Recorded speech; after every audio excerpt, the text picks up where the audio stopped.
dilakukan sehingga TMMD ini dapat berjalan dengan lancar mencapai target yang diharapkan.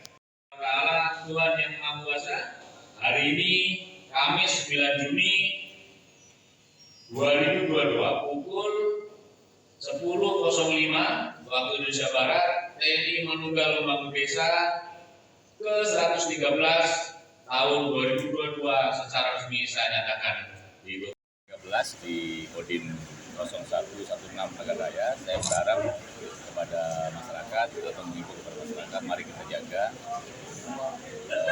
proyek yang sudah dikerjakan bersama-sama ini.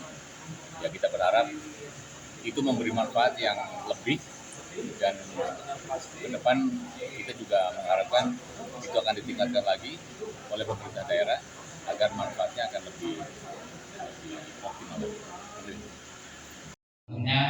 Berbagai infrastruktur di lokasi TMMD seperti pembangunan jalan, jembatan, secara gotong royong ke-113 tahun anggaran 2022.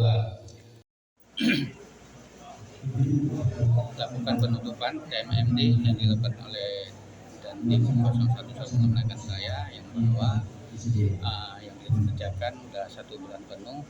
Ya, dalam perjalanannya nggak ada hambatan karena pekerjaannya di Kecamatan Kuala, di Desa Ujung Padang, Ujung Patihan. Ya, tentunya ini kita apresiasi kepada TNI yang telah melaksanakan TMMD bersama rakyat.